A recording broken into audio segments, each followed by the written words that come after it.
And welcome everyone to today's webcast. You Want It When? Content Strategy for an Impatient World. And your presenter today is Sarah O'Keefe. Sarah, are you there? I am here. Welcome everyone. Right. And so Sarah, take it away. Thank you. Hello everyone. Welcome aboard. Especially welcome to those of you who are attending this webcast at a time that is perhaps not 1 o'clock in the afternoon, but something rather less convenient. We appreciate having you here. A couple of things. There's my intro slide. I am totally wearing that outfit and that makeup today. My name is Sarah O'Keefe. I am founder and president of Scriptorium Publishing. We are a content strategy consultancy based out of Research Triangle Park, North Carolina. Alan and I co-authored something called Content Strategy 101, which you can find at contentstrategy101.com. And my particular interest over the past 15, 20 years has been this question of how do we consolidate or how do we put together content publishing and technology to deliver interesting and valuable kinds of solutions for our customers and for the industry in general. So that's me. I want to start by talking about what our customers are really asking for. They come to us with all sorts of fascinating problems. They ask us for faster localization. They ask us for, can you fix this? Costs too much. We can't deliver EPUB. They come up with all, interesting and unusual problems. But in the end, what it mostly boils down to is actually velocity. Faster location, faster author, faster delivery, faster everything. And the question then is, well, how do we get there? How do we get to a high-velocity content system? And my recommendation then is that we start at the beginning and ask ourselves, why do we need this? Why do we need this speed or this velocity, and what's going on? What does velocity do for us as a business? So we want to take a little bit of a step back, I think, and talk about content strategy. Now, there are lots and lots of definitions of content strategy. This is the one that I like. Content strategy is when you support or advance or achieve the organization's business goals using information and information products. So in other words, we take content and we use that content to accomplish things that the business needs to accomplish. It's not web content necessarily. It's not marketing content necessarily. It's not even always content authored by your organization. Now, in our universe here at Scriptorium, we spend most of our time working on very technical content, but we are slowly seeing a convergence between the technical communication roles and the marketing roles. The other thing I would point out is that there's nothing in this definition that says anything about language or locale. It doesn't say using English information. It doesn't say using non-English information. It just doesn't say. Localization translation tends to be one of the primary obstacles to high-velocity content delivery. And probably something like 70 or 80% of our customers are making changes to their business in large part because of translation requirements. So the question then becomes, how do we accelerate our ability to deliver content to meet all these interesting and unusual goals that the organization has asked for? There are a couple of primary things that we need to look at here. The first one is that when we start talking about strategy, we have this enormous opportunity to align our content practices with the organization, and that means that we have to understand the business, or you have to understand your client's business in my case. What is the business model? What are the key performance indicators that the executives care about? What initiatives underway? How can or should content contribute to them? You need to know all of those things. And I can already hear some of you saying, oh, they won't talk to me, and oh, this and that. And you'd be absolutely amazed at how much information you can get about a company, especially a publicly traded company, in the filings, in the public record. There's some just amazing stuff in there. So step one is to understand the business that you're dealing with. Step two is to align with what the business is trying to do.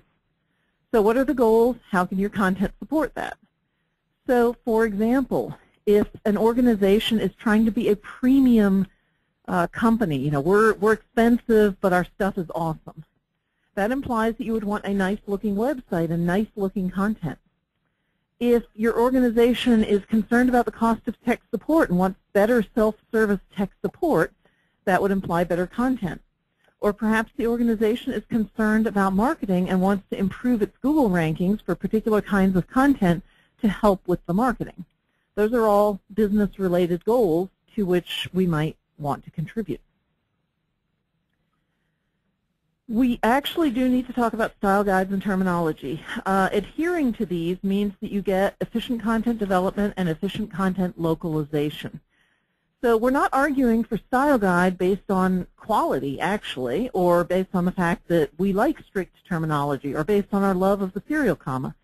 We need style guides because they make it easier and faster and more efficient to deliver the source content that you need and to deliver content for international markets.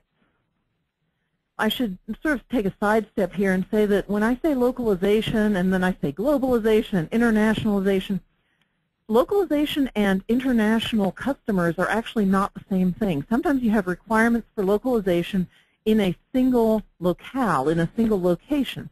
So, for example, a cell phone manufacturer might want content in all the languages for which there are a large number of potential customers in the U.S. So English, and then Spanish, and then you get into this long list of potential languages that might have enough native speakers that if I'm a cell phone manufacturer, I want to cater to them, and I want to provide them with the content they need, because if I don't, they're going to buy from someone else probably. So style guides and terminology are an important foundational option, or thing. Voice and tone are important. You need to capture this, understand what your voice needs to be, what your tone needs to be, and it's so much easier to do this up front than it is to do it later in an editorial review, assuming, of course, that your organization has editorial review. So voice and tone are important. If you are documenting a nuclear power plant, your tone is probably going to be different from if you're documenting some sort of zombie attack game. Although, interestingly, as you may know, the CDC has done some very fun stuff around preparing for the zombie apocalypse. So they have a very fun kind of topic, but it's a serious issue of making sure that you have water in your house and all these other things. But instead of sort of saying, oh, when the next hurricane or the next tornado or the next whatever comes, they picked zombie apocalypse because that applies to everybody in the U.S. For those of us here in North Carolina, we're much more interested in hurricane preparedness or maybe tornadoes than we are, for example, in earthquake issues. So they made a decision to use an example that was universally applicable, and they made it entertaining, which is really not something we expect from the Centers for Disease Control. So that was an interesting choice they made. Production systems are important. If we have to support 10 languages and you spend 2 hours tweaking something, well, the 2 hours you spend in the first language are not so bad. It's the other 9. So all of a sudden, instead of 2 hours, it's 20 hours. So automation is a really key part of making sure that language deliverables are created efficiently. And this is a thing where probably if you're going down this road, you're going to need some technology and to invest in technology. Intelligent content is information that is marked up and understands what it is. It can be presented in different ways. It can be filtered. It can be maybe personalized. You get all sorts of interesting possibilities for creative filtering and creative delivery of your content. And that then brings us to the final one on the list here, which is integration. Integration is, there's all sorts of possibilities here. Pulling engineering content into technical content, using information from your business systems, your enterprise resource planning, ERP, or maybe ERP, your information from your customer database. Maybe they have information about customer configuration and licensing. Why not use that configuration to create customized information for that customer? That implies, of course, that you have to have the customer database talk to the place where your content is stored, and that's not so simple, but it is a valuable possibility. So if we go back and look at these 7 items that I have here, the first 4 are pretty doable inside whatever your current workflow is. You don't need a specific tool or technology to understand the business, align with business goals, establish some style guides, and establish voice and tone guidelines. But most of your efficiency gains, most of your velocity are going to come from the last 3 items that I have here. production systems, intelligent content, and integration. Those are probably going to require some sort of technology investment. And that is where we as a business spend most of our time, is on those issues, figuring out what we can build out for our customers. So here we are. You've been told to make it happen. Wake the sleeping cheetah. Fix it.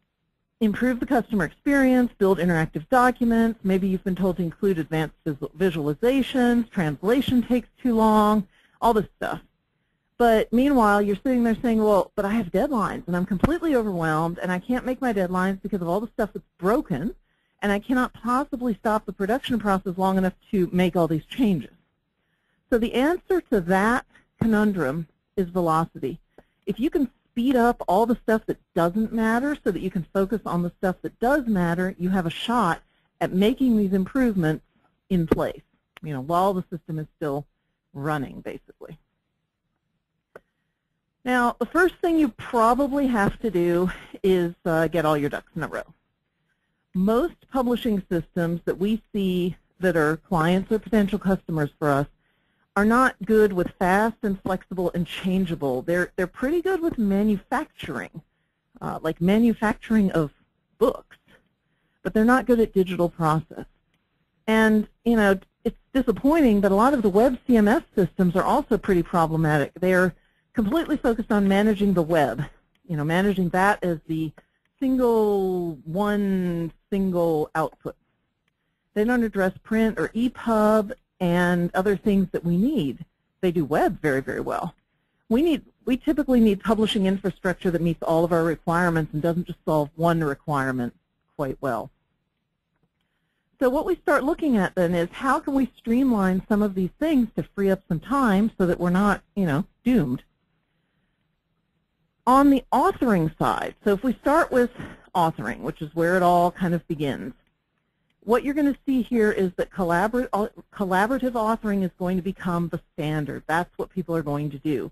Because if you can throw 3 people at a project, finish that one, and then throw them at a different project the following month or the following week, each individual project kind of gets out the door on time. You've got huge demand, and you can accelerate your cycles. So in other words, instead of something taking one author 3 months, you can put 3 authors on it in 1 month. Now, there are limits to that. But it can be very helpful. You get much more collaborative. Instead of saying, hey, you author A, you own this product area, and author B owns a different product area, and they don't talk to each other. They just work separately. And when author A has a deadline, that's just too darn bad, and it's not author B's problem. So we become much, much more collaborative. There's a huge rise in controlled language and terminology being used. Now, I'm not talking necessarily about full-on simplified technical English or anything like that, although there is some of that out there, but just a little more attention being paid to not using phrases like a little more attention being paid, right? So getting away from complex constructs, getting away from hard to understand sentences, making sure that sentences are short and sweet and understandable, and that when you use a particular term, that it always means the same thing. So every time I say term, I mean a word, not that thing in school where it's a certain number of weeks. If you needed to use term for that, then you would find another word to use for the one that means verbiage or terminology. So those are the kinds of things you want to look at, is making words have a unique meaning and not using them in multiple ways, because that causes huge problems for both your translators and also anyone who's reading your content and who is iffy in that language. So if my English is, if I'm an English as a second language speaker, then everything you can do to make the English more consistent, easier to understand, simpler, will help me. The other thing we want to do with authors is remove publishing and formatting responsibility from them and automate it. And we'll talk about that a little bit more down the line. But those are basically the major things that we do. We make it more collaborative. We control the language and the terminology. We remove publishing responsibility, and typically take a more modular approach, which actually ties into the collaboration. It's very hard to collaborate at the book level. It's much easier to collaborate if I write a couple of topics and you write a couple of topics, and then we put them together. So less content, and many of you probably know about minimalism, but we want to have as much content as is needed and no more. We want to try and reuse content where it is appropriate to reuse it, and we want to use existing content, the sort of best practices, really well-written stuff, as a starting point when it's time to write new content. Those three things help quite a lot in cutting down the total amount of content that we're dealing with, which then in turn cuts down on the cost of said content. So we moved from authoring over to editing. Now, over the past 10, 15 years or so, the number of organizations that actually employ editors seems to have decreased in our industry. I know that I personally started out in that side of the world, and I just don't see a lot of jobs here in editing. There are a few. Editing velocity is sped up basically by implementing software that supports controlled language. If you do that, then as an editor, what I need to do is I can focus on paragraphs. I can focus on the overall organization of the content. I don't have to focus quite so much on word choice because I've got some support for that. I've got some things that can work with that.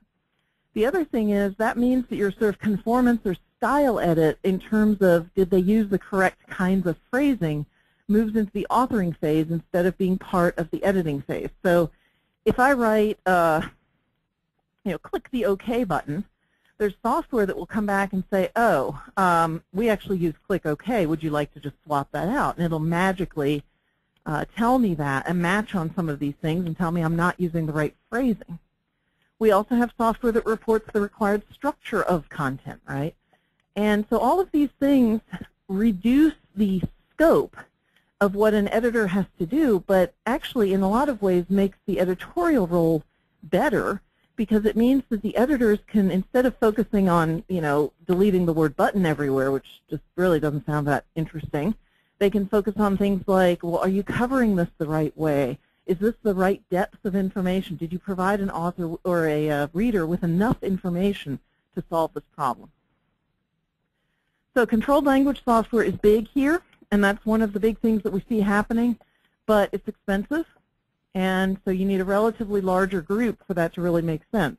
And of course, controlled language software, as helpful as it is, if you have a group of 2 or 3 people and they all sit together, then you're probably just going to use the gopher approach of, popping your head up over the cube and saying, hey, how was it that we do this again? And am I doing this right? And if so, onward you go.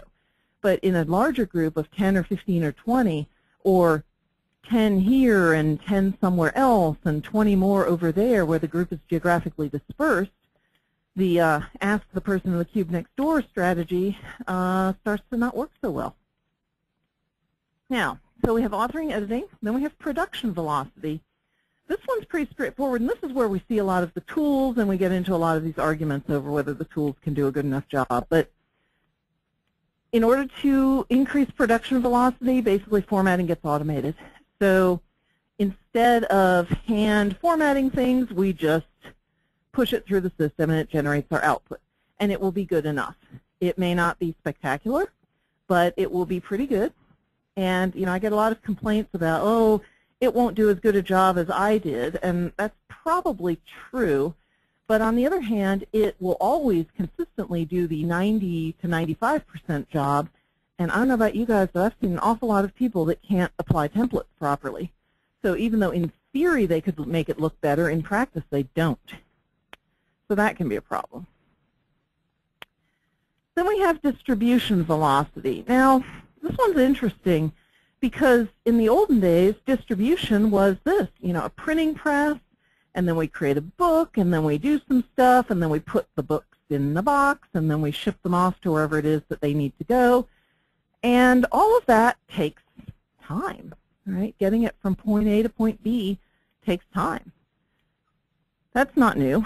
But most workflows, publishing workflows, especially TechCom publishing workflows, are built on the assumption that print or possibly PDF is our business driver. And the thing is that although that may be true for books that people buy at the bookstore, it's hardly ever true for corporate kinds of content. And corporate content really cannot compete with the friction of distribution that you get here, when your distribution process is push a button. So actually push the button, and now it's visible to the world. This happens to be, for those of you that don't know, this is the WordPress Publish widget. So it doesn't take any time. It might take some time to write, but eventually you push publish, and boom, it's there. That means that we don't have that time anymore. We don't have that luxury of, oh, it went off to the printer, and now I have 3 weeks to think about how we're going to translate, or I have 3 weeks to do other things while I'm waiting for it to come back. We can't hide behind that because that inefficiency goes away. I did a lot of book publishing early in my career, and now we hardly ever do books. I mean, it does happen, and we have some publishers that we work with, people who publish things that other people pay money for. But in terms of print for non-publishers, it's very, very limited at this point. It's not dead, but it's limited. So we increase distribution velocity simply by doing online deliverables, but also because we have PDF rather than paper and some other things.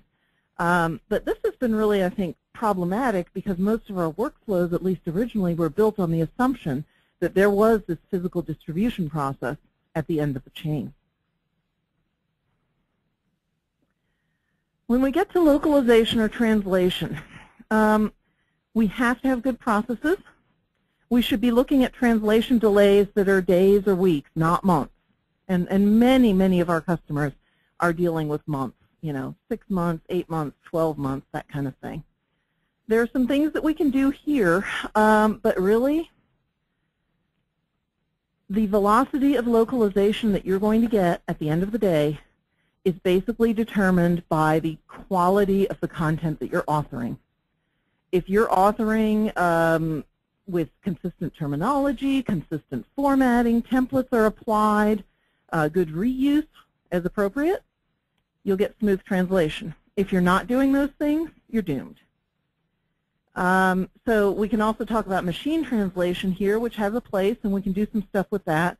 And of course, the translation process probably includes translation memory systems and some things like that. But the bottom line is, if you want fast localization, you need good source content. That is an absolute requirement. If you don't have good source content, these other two don't matter at all. So first you have to have good source content. Then perhaps you can do some things with machine translation. And then you can also do automated formatting. So you can use the automated formatting techniques, technologies to output all your different languages. And that can be really powerful. If you have 25 or 30 or 50 languages that you have to produce, and you can do it at a push button rather than having to individually format each one, that is a really, really big deal. So that's what we look at for localization. Now, I want to point out, we talk about global content strategy. And in theory, that qualifier should really be redundant. We shouldn't be talking about non-global content strategy. But of course it's not, because so many people, when they get started with content strategy, what they're actually doing is, what should go on our English language website? And then they are shocked, just shocked, to discover that they're going to have to do some additional work for their non-US, non-English customers. So I would really encourage you, unless you work for an organization that you are 1,000% positive is never going to translate, to think about the global issues on day one. You don't have to do a lot about it. Just be aware that sooner or later they're going to start translating, and you're going to have to support it. So, just keep that in the back of your mind. Being a government agency does not mean that you're going to be monolingual. So just file that away. For some it does, but for many it does not. Globalization is, in fact, the most common business driver that we're seeing. When companies call us up and say we have a problem, globalization is the most common problem that they're facing. Basically, localization is too slow, localization is too expensive, we need to scale to support more languages and we can't because it's too expensive. How do we do this? How do we deliver globally, on time, in all these languages? In order to do that, in order to actually deliver globally and become a global organization that supports content in many languages, the content or the organization needs content that's appropriate for all their markets. And in order to do that, you need a basic prereq of efficient localization. You have got to have efficient localization, or everything will take forever and you wait months and months and months before you can go to market in that other country or locale. So then, you know, what drives efficient localization? How do we get to efficient localization? It's not the service provider, right? That is not the problem. Every time we get these calls, oh, our vendor is terrible. Really? Well, what's wrong with them? Well, they take forever. Well, why does it take forever? Well, we don't know. And then, of course, you look into it, and what you discover is it takes forever because their source isn't any good. They're sending them terrible, terrible stuff. So when you send somebody low-quality input, you're not going to get high-quality output, and you're definitely not going to get it quickly. So we have to look at this question of what are we giving to the localization vendor, and are we doing a good job with it? Keep in mind that the localization process or the localization role is completely dependent on the input that you're providing, on the source that you're providing. You know, we get complaints about how expensive it is to format the translated content. And then it turns out that the source content doesn't follow a template or even the basic best practices of a particular tool. And so then when the text changes and it gets longer or shorter or wider or whatever, then you're doomed. So localization is just along for the ride with the source content, and that's what it's all about. I also want to point out, and I know this is ridiculous, but I want to point out that computers can do things that typewriters cannot. So therefore, high-quality input is possible to achieve and is, in many cases, cheaper than doing it the icky way. And, you know, just in case that wasn't clear enough, I'll point out that garbage in, garbage out. So bad quality source content is inefficient localization. And when you go to a multilingual workflow, what's going to happen is that the business will start asking for localization faster and faster and faster. And if we don't have the front-end source content creation processes to support this, we are doomed. Even in a single language, even in a monolingual workflow, inefficiency is really a big, big problem. Because as you scale up and have more and more content, you're in big trouble. So we have to really improve this. You know, we have to get there, and we have to figure out how to make this all happen. Some of the things that we ask when we start in on these projects where localization has been identified as a problem child are things like, why does your localization team rework content before they translate it? Why are they doing that? And the answer is, of course, because the source is terrible. Why are you only getting 5 to 10% matching when you translate? Why are engineering drawings being reworked? And then some bigger picture questions. What languages are you doing today? What languages do you expect to need? It's quite common for technical errors to be corrected in the translation, but for those corrections not to make their way back into the source content. That should happen. So what I usually like to do when I start on these is figure out just exactly how bad is it. Because essentially, the worse it is, the more change we can possibly justify, because we'll make these changes and we'll get better translation, and it'll be more efficient, and life will be much improved. So this has never been an easy process, but what's happening now is that all of these different tools that are out there, all of these different techniques that are out there, are making it such that, you know, we have this enormous list of options available to us, and we have to kind of get away from this sort of cottage industry, artisanal, whatever it is we're doing, and instead focus on what's the strategy, where are we going with that, move away from the sort of inefficient ways of doing things because we can't get away with it anymore, and increase our speed across all these different processes that I've talked about: authoring, editing, production. The speed of new technologies being introduced is changing. The speed of requirements changing is going up. The speed of localization, everything Everything is going faster and faster and faster. So what we have to do is prioritize that, figure out what we're going to do, figure out how to deliver, and then make it happen. I don't think we can get away with doing this the way we used to do things. Unless you're in some very, very specialized kind of industry, you are probably going to have to speed things up and get to where you need to be. One last thing I wanted to mention. I mentioned new requirements. You may recall that the iPad tablets were introduced or took off in roughly 2008. It's only been a couple of years. There's going to be another thing. I don't know what that thing is, but it's coming. And one of the highest priorities for us with our customers is to make sure that they're prepared for the next thing, the big unknown next thing.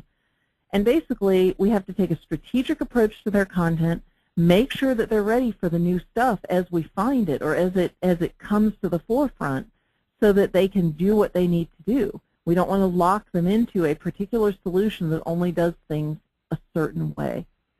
So those are things that we worry about. What are we going to set up, and how are we going to make sure that that's okay?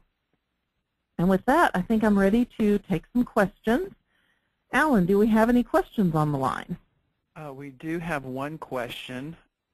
What should you do if you go to a manager about a more operational issue and the response is, go get a tool to fix it? So this sounds like something along the lines of, Joe's not meeting his deadlines, and the answer is go get a tool, or, so-and-so. I believe you're right, yes. Yep. Well, everybody always wants to get tools because, let's go spend some money and buy a tool and solve our problem. Depending on exactly what the operational issue is, and of course we're flying blind here, but I would probably go take a look at what problems you actually could solve with a tool. And if the manager says go get a tool, I'd come back with, okay, here's some tools that we could buy, and they will solve these problems. As to whether they're going to solve, the other problem, the problem that you actually asked about is, of course, unlikely. But it's certainly worth a shot to just say, look, I found this tool that will do X, Y, and Z, but, I think the problem is actually Joe's attitude, and I don't think there's a tool to fix that. But if a manager told me to go get a tool, go buy a tool, then I would probably go see what's available and come back and say, here, we can spend some money on this stuff. The fact that it doesn't solve the operational issue is, of course, a problem, but maybe we can solve some other issue and therefore spend more time on the operational thing. But, if this is really a problem with your team kind of problem, then, obviously no tool is going to fix that, and it's going to be a question of how do we get there? What can we do? So I don't know. We have two more questions that have just popped up while you were talking. I'm having trouble convincing my manager of the value of establishing a content strategy. The most basic need is not recognized. Do you have any ideas? Well, I would not argue about the value of a content strategy. What I would make the argument for is the business goal that you're trying to achieve. Okay, the goal is not I want a content strategy. The goal is something like we currently support 5 languages, but next year we're going to have to support 40, and I need a better infrastructure to support that. Or our tech support people have been complaining about how they can't find anything in our documents, and they're really unhappy. And in fact, they've gone off and built their own wiki and written their own stuff because they're so unhappy with our stuff, and I want to fix that problem. So I would not argue for the value of a content strategy, but rather for the value of the thing that you're trying to achieve, the business goal that you're trying to support, and see if that helps. So talk to them in terms of business. And then the other thing would be, in terms of value, if you can show that they're going to save money, cold, hard cash, that's always compelling. So a business case might be more compelling than a more qualitative argument. If we should do this because our content will be better, hardly ever works. We should do this because our content will be more searchable, and therefore tech support will find it, and therefore they won't spin their wheels, they won't whatever, is a much more compelling argument. So put it in terms that your manager understands, even if your manager is somebody who doesn't really have any interest in content, which is a lot of managers. Yeah, and I think this might be a good time to also mention we have a business case calculator on our website, because this can help you kind of put some numbers to the problem and look at cost savings and that sort of stuff. We can include information about the calculator, the link to it on our website, and the email you'll get after this is over, but I'm also going to put it into the chat window. So folks, if you're trying to figure out business costs or the business case, the money behind that may make some compelling numbers for you, take a look at this calculator. It'll take you 2-3 minutes to run through it. We do have one other question, Sarah, and that is, can you give us some more examples of content integration opportunities? Yeah, they go across the whole kind of spectrum, and some of them are more technical than others. But the low-hanging fruit in terms of content integration is generally TechCom and training. They usually have a lot of content overlap and almost always different systems, which is a real problem. So that's one.